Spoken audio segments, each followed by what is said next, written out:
Oh, boy. We've got a fun one today, kids, so strap yourselves in. Today's video is a request by our good friend Helios Demi here. So Helios says, I also have a request. There has been some talk about how Gen 1 units need more dragon flowers in comparison to Gen 2 who get the same flower count with better stats. Can you do a Gen 1 unit tier list? Oh boy. My mouth was watering when I saw this. Like, a chance to talk about Gen 1, the Forgotten Era, the book that started it all? Yes, please. I mean, we all know, like, it's completely useless and futile to try and keep up with the meta in this game. It's just spiraling itself out of control. But, a chance to talk about this? Like, when things were simpler, when weapons just had, like, attack and speed up 4 when you initiate combat, and that was it? Like, one-sentence weapons. Remember that? Remember that time, kids? I do. Pepperidge Farm remembers. Okay, so the cutoff point for this, for Book 1, would be the release of Legendary Fiorm. So every unit that we see here, we're going to scroll a little bit slow just to give you guys a good look at all the stuff we're going to be looking at today, or considering today.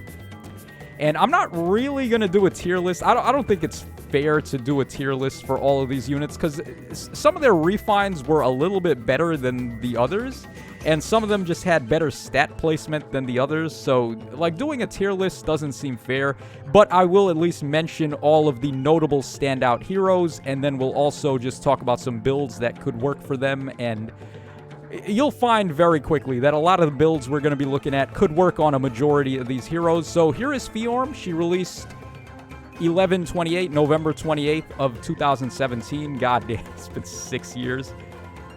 Yeah, it's been a hot minute, right? So, okay, that is the cutoff point that we're going to be taking, is Fiorm, and everything released before that. So let's just dive right in, man. Let's get started here. So, our first unit of the day is Laszlo. Camp Laszlo right here. No, Zeshato did not put me up to this, by the way. This is legitimate. This dude actually, like, deserves to be here. And the reason why is because his weapon. So, his weapon gives him dual phase brave attacking, and it has 16 might on it. And it also gives him attack and defense up 3 as a drive bonus. So, considering that his weapon has 16 might and the brave attack, it has a very interesting condition, to say the least. I mean, we can... Hold on, let's pull up Laszlo. We'll take a look at the condition to get his brave attack, because it's not the easiest. But if you can get it to work, then bro is actually, like, legit. I'm not saying he's tier 1. I'm not saying he's the tier 1 god. I'm not trying to say you can run GLR on him and just, like, teabag on everybody. What I'm saying is, he can work, right? Okay, so the way that this works is, if a movement assist is used or by him or target's unit, then grants all stats of 4 to target or targeting ally and allies in 2 spaces of the unit, and target or targeting ally for 1 turn after movement.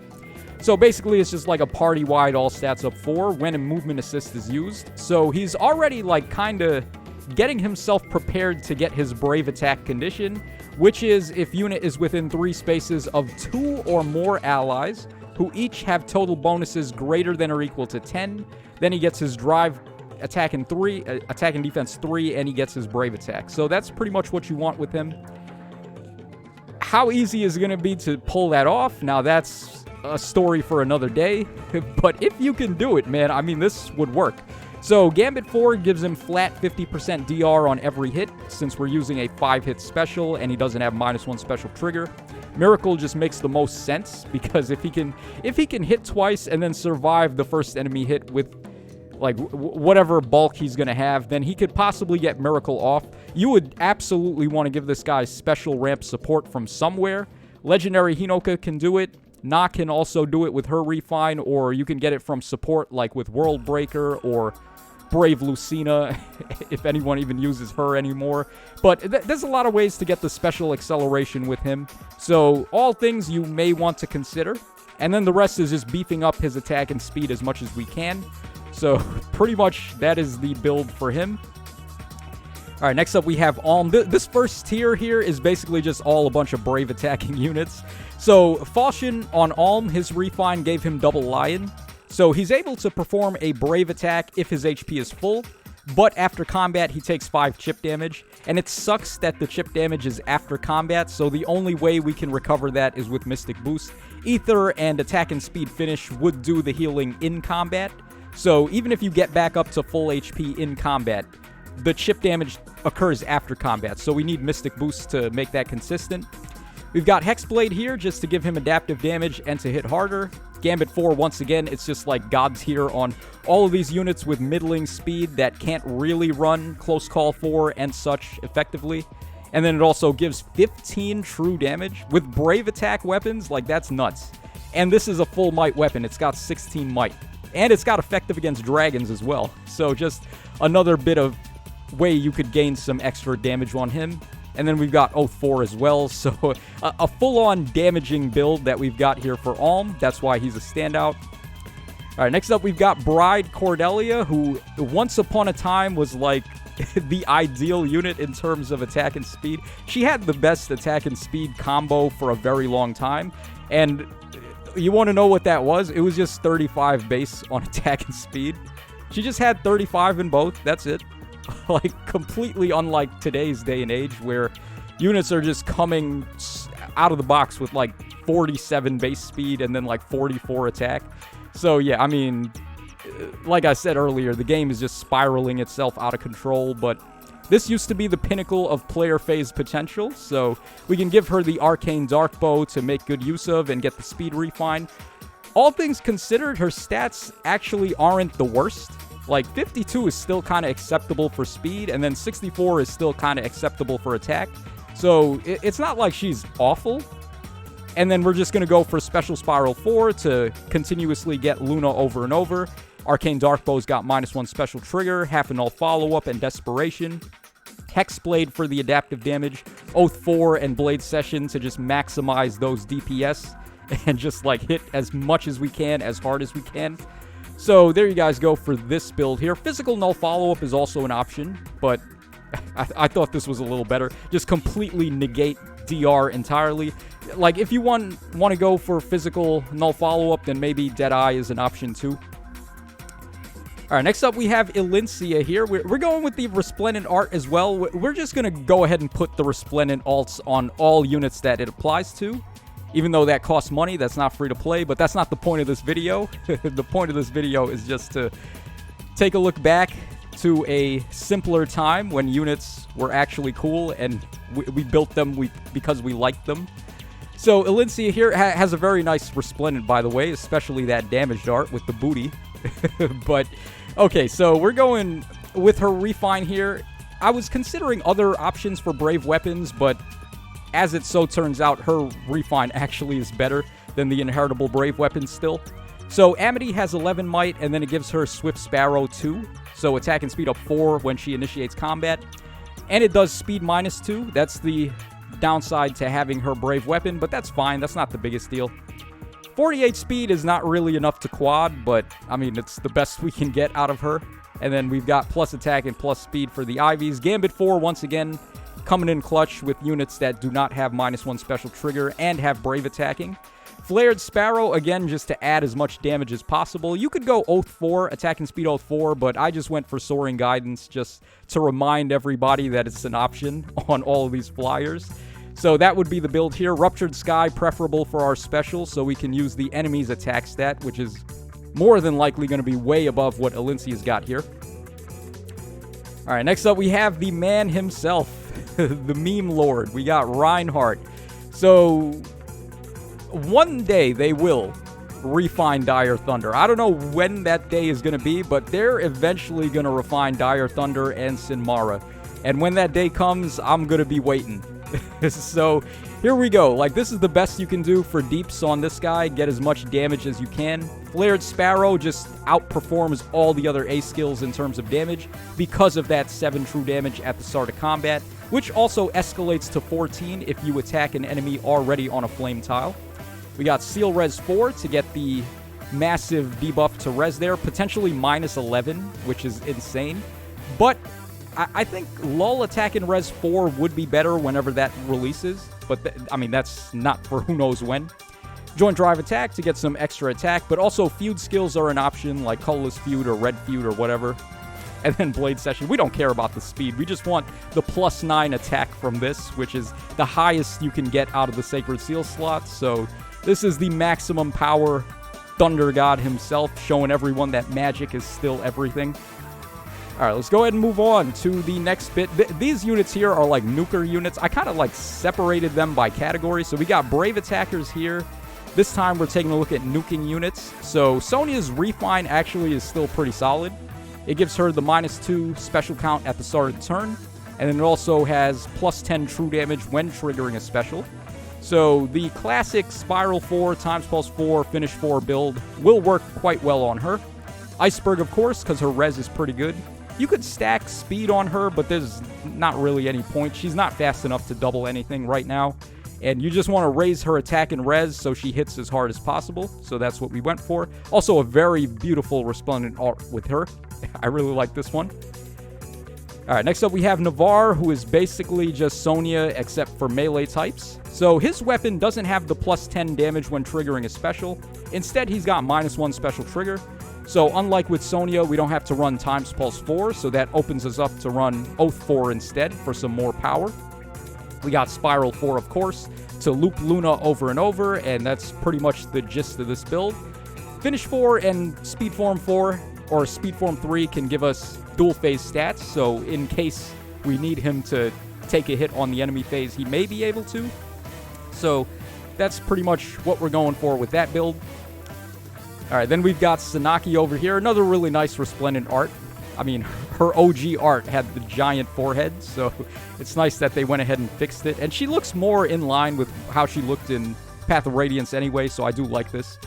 All right, so Arcane Eclipse, and then we're going for all of this. Now, this is an alternate build for Arcane Eclipse where we're using Quicken Pulse to get Glacies instead of Iceberg. You could run Iceberg and a different seal if you want, but I think this is, just for some variety's sake, a better way to go. So we got max attack, max res here to hit as hard as possible with Glacies. You're going to be able to just blow up whatever you hit, honestly. Like Spiral 4 and Glacies does that. So, yeah, I mean, any red unit from Tier 1, from Book 1, like Version Release 1 and prior, any red tome unit can run a build like this, and they're going to succeed. So I just chose Sanaki because she has the best attack and res combo. So there you guys go. All right, next up we've got Burger King here, who is just a walking landmine, essentially. He's going to blow up the enemies, but he's also going to blow up himself, because there's no way he's enemy phasing with the stat line that he's got anymore, which actually isn't the worst. I mean, 44 defense is kind of solid. His speed is, I guess, okay for an armored unit, but, I mean, the idea here is just to run up to something and kill him with Black Luna. Ideally, you would want charge support here, so maybe get him the support with Alir, so he can get charge, and then just run up and pop Black Luna and get rid of whoever he hits. Also, you would want to make sure Black Luna is pre-charged, so Asker units, like Duo Asker, can just get him ready right away with the Duo skill. Or you could use also Valoria to have support. Well, you wouldn't be able to have Valoria and Alir support, so probably not her. But there's many ways to get special acceleration, so just come up with whatever you want to do to get that ready. All right, and then next up we've got Roy, who is the best sword cav from Book 1. I mean, there was also Sigurd as well to consider, but Roy is slightly faster, so I decided to give him the push here. And all things considered, I mean, even considering like stuff we have today, like Kent, for example, who is our current best sword cav merge project that is not a summonable unit. He's not that much slower than Kent. I think Kent has like 54 speed, so it's not that much worse. It's only 3 points, and you get to use your favorite if Roy is your favorite, and he's got a very nice Resplendent art as well, so this would be the build.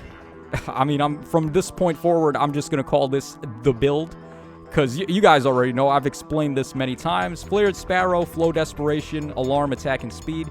You get the Desperation instantly. Arcane Devourer combines really well because you get the special acceleration. So you can ramp right into Gale Force. You get Null Follow-Up as well. And then you just hit him with Flared Sparrow. You can Gale Force, hit something else, and then Kanto yourself away. So that is the idea with the build, so to speak. All right, next up we have... These are like more so all-arounders, like trying to bait or like be like Omni Tanks or whatever you want to call it. So we're starting things off with Mia here, who is, surprisingly enough, the best God Sword from that era, like Book 1 and Version 1. So Mia came out at a very interesting time. We can actually take a look right here. Mia was the last God Sword released prior to Fjorm, so she was the last one before Book 2 started. So they played a little bit of favoritism with her and gave her some really nice stats, which held up pretty well, all things considered. We'll take a look at her again, but as you can see, Mia is right there, and then the very next, like, big thing we got was Fjorm. So when it comes to Mia, her speed is at 58, dude. Like, to put that into perspective, Lapis, who is currently the best free-to-play merge project for swords, only has 1 more point of speed. So, like, if you're a big fan of Mia, which I know many people are if you played Path of Radiance or Atelius, you can actually use this unit unironically. Like, this is a legitimate build here. You can use this for real. Like, I'm not playing. This is a legit build you could use. So, Oath 4, of course, Close Call 4, Distant Attack Speed solo. We got Godlike Reflexes. Combos very nicely with Arcane Devourer, with the -1 special trigger and the acceleration on every hit. So, just a God Sword build, classic speed boosting, attack boosting, unpierceable DR, and then very nice weapon there with built-in null follow-up and a whole bunch of special managing. So, this is a very strong build that you can really use. Alright, this one, unfortunately, may not be quite as usable as this, but, the idea behind this build was because Selif's got built-in Miracle on his weapon, which is still kind of a rare thing. There's not too many units that do that. So the idea here would be to use Brave Sorin to turn this guy into a near save unit. So with near save, he can kind of get away with that a little bit, because not too many near save units or near attacking enemies have damage reduction piercing. So you would be able to, like, kind of wall enemies out a little bit. To a degree. Not, like, completely, but sort of. So his weapon also has attack and defense bond 3 built in, so he wants to be adjacent to people, which is why I think making him a near save with Brave Sorin is probably what you want to do. And then also you could give him support from Legendary Robin too, so he could get, like, Unity to really start giving him a lot of buffs. Gambit 4, of course, as we've explained many times, and then Infantry Pulse just to help out your other teammates and give them some better special management. And then Attack and Defense Form 3 for some more attack and defense. Just keep him away from magic, because if mages hit him, they're probably going to hit him hard enough to, like, get him below Miracle, and then the next hit will just finish him off. So you want to focus this guy mainly on taking on melee-type opponents. All right, next up we have Tiki here, who this is one of the first ones we've looked at where I actually like the OG art better. We could just quickly show that. Like, is it just me, or is this art better? I don't know. Like, I feel like they made her head a little bit too big. That's my only issue with the Resplendent art. The outfit is fine, but, like, I mean, look at her. She looks so adorable there, with the little smile and her head being properly proportioned. All right, regardless, this is an Omni-Tank build for a dragon. This would work on all the other, like, Book 1 dragons as well, like Fa and Naui and stuff. So I just chose Tiki because I felt her stat line aged the best. So Arcane Grima, of course. We got the Res Refine, so we can use Scowl 4 a little better. Null C4 I went with, but also Counter Roar could be an option too. I just feel it's better to be able to counterattack any opponent, even with Fire Sweeps. So this is good against Veronica, it's good against Hinoka, and all of those annoying units. Attacking Res Oath 4 to get some more res for Scowl again, once, like I said. And then we got Distant Counter Dragons, so we can really pull that Omni-Tank roll off. She gets a lot of sustain too. Arcane Grima gives you healing, and then Noontime is giving her more healing. So it's not too shabby for an Omni-Tank build. Alright, next up we have Arden over here. Arden is like the god of stat distribution, because when they made him, they didn't expect you'd be able to +10 the Grand Hero Battle and Tempest Trial units, and they also probably didn't expect you'd be able to give them IVs either. So Arden, they just pumped everything in HP, attack, and defense on him, so that's perfectly fine. We've got near save for him. You can give him Vengeful Fighter 4 to combo nicely with his weapon, which is a dual-phase Brave Attack weapon. We got Unity for some more attack and defense. Ignis, which can hit really hard with this guy, especially with Vengeful Fighter letting you easily just ramp into it. And then Form 3 for some more attack and defense.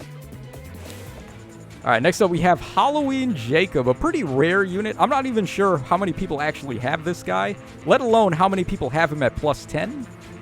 But he's one of the better aging armor units from Book 1 because his stat line held up pretty solid.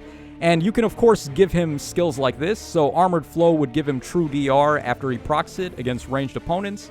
We've got Far Save, of course, so that he can just do what he needs to do and defend against far enemies.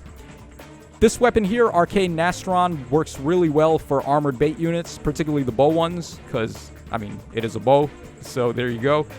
Fire Flood boosts 3, which also gives him guard, which is nice, and then it gives him HP and then attack and res up 7. So these boost level 3s are really powerful. I can't wait for the rest of these to come out. And then Special Fighter 4, just to give you, like, guard on the enemies, give you special acceleration, and then it gives him healing as well when he procs Armored Flow. So it gives him sustain, gives him some damage, and etc., etc. Pretty solid build overall, but he falls a little short because the Winter Annette is actually a little bit better than him overall. But we're talking about Book 1 here, right? So he is absolutely worth a mention from Book 1. And this is going to be our last set of units we take a look at. So we have like just 2 more units that I thought had interesting refines, and then a bunch of dancers that still kind of held up. So Elise is going first. I actually also like Elise's regular art more than the Resplendent one. I feel like this one like suits her a little better, but I don't know. The fairy artwork, I feel like the fairy attire is overdone, but whatever. Okay, so Elise's staff, it does Wrathful Staff built in, which is kind of unfortunate, actually. We would have preferred it the other way around, where she's getting Dazzling Staff built in, because she would have gained more out of having Poetic Justice than having Dazzling Shift. But, I mean, it is what it is. She also inflicts all stats -4 on enemies in 2 spaces, so it's like a super range skill where she can take advantage of those debuffs, and also your other allies can too. So it's pretty rare to get solid staffs, especially ones that do player phasing, if you have to run a inheritable staff, so the fact that her perf staff got a nice refine is good. We got Return Plus, we've got Holy Panic, which you could instantly ramp to, by the way. You could get her to use Holy Panic right away with Rally Spectrum. So just keep that in mind. Attack and Speed Catch 4 for the maximum attack and speed. We've got Dazzling Shift, which we kind of have to. Even Recovery, just for some support. And then Blade Session for also maximum attack and speed. Her speed didn't really age the best, honestly. 49, but it's as good as we can get. And it's certainly the best attack and speed combo that we have out of the Gen 1 staff units. So I felt like Elise was worth a mention. All right, we got Legion up next. Now, Legion's refine was really sick when he came out with his refine, but, I mean, what can we really say about that today? We could actually pull that up. Let's pull up Sneering X so I can show you guys what it did. Okay, so Sneering X inflicts a penalty on all of the foe's stats during combat equal to their current bonus ×2. So if they've got +6 to all stats, you're basically doing all stats -12 on them for a net bonus of -6. So you basically just flip any bonuses they've got into penalties, which is pretty good. I mean, if they're using Legendary Eliwood or whoever to try and support, you can just flip around like all their stats into debuffs. So that is nice there. Also, it gives him special acceleration per hit, and then it gives him attack and speed up 5 if the foe is over 75% HP. So not the worst. Hasn't really aged the best, but I mean, we'll take what we can get out of Book 1. Then he's got Gambit 4 because, of course, I mean, how many times do I have to talk about this one? Attack and Speed Oath 4, Distant Attack Speed Solo, and then again Attack Speed Solo. You could run this build on like any unit that doesn't have -1 special trigger. So, I mean, just like some ideas on and food for thought on like how you can easily get your favorites to work. Like we saw on Sanaki, this will work on anything. Same thing goes for also like Mia right here. There's a bunch of other God Swords too from Book 1, like Lucina, for example. Also Masked Marth and Ryoma is another option too. There's also Athena, surprisingly, who is pretty quick. So like you can run similar builds on like all of these units for the most part. But like I said, the reason I chose these guys is because they either had the best stat combo or the best perf weapon with refine.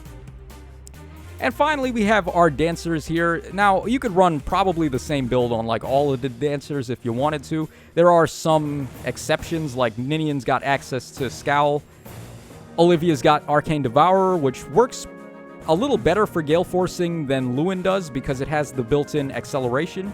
So you get that really consistent Gale Force, but I mean, for the most part, you can mix and match these builds here. So we've got Wings of Mercy 4, Flash Sparrow, so she can just get to Gale Force easily. Wings of Mercy 4 actually is really nice because you can warp 2 spaces within the ally you're jumping to. So that leads to some pretty crazy mobility there. Times Pulse 4 and Quicken Pulse as well, so we can just get -2 to get Gale Force down to a, what would that be, 2-hit cooldown, and then you just hit once with Flash Sparrow and you just instantly get Gale Force. So trying to go for a consistent Gale Force dance build there. Over here, we're going for Gale Force again, but this time you'll have to get it in different methods. Odd and Even Tempest, so we can permanently move 3 spaces, which combos nicely with Ideal 4, because we're always going to have an active bonus to get attack and speed up 7, and potentially attack and speed 9 if the enemies are on, or if Olivia is on full health. And then Firestorm Dance 3, just because it's the best dance skill. So you just dance allies, you're giving them buffs, and then Instant Desperation, which is really good. And then finally, we've got a different take on how you can build dancers. This one is more like support style, so we're running a bunch of HP boosting skills. You could also try, I guess, Fire Flood Boost 3 instead of Scowl to get more HP. But I feel like it's already overkill. Like, we're already way over the amount of HP we need to be giving infantry pulse support. And then Odd Pulse Tie can really mess with enemies that have Hardy Fighter and such. So Odd Pulse Tie wins. And that pretty much covers us for like all of the notable Book 1 heroes that stood out to me. Let me know your thoughts in the comment section down below. I know we didn't do a tier list here, but I mean, how dumb would that be to do a tier list for Book 1? It's pretty much anything in there is already just in the position of just building your favorites anyway. So I just gave you guys some build examples and told you how they may work and like what sort of weapons you want to look for, like Brave weapons with Gambit 4 that don't have -1 special trigger, etc. Like Red Tome units that can run this, and so on and so forth. You get the idea. So that's going to wrap us up for this video. Hope y'all enjoyed taking a look down memory lane with all of these old school units like I did. So that's all for today, and I will catch you guys again on the flip side.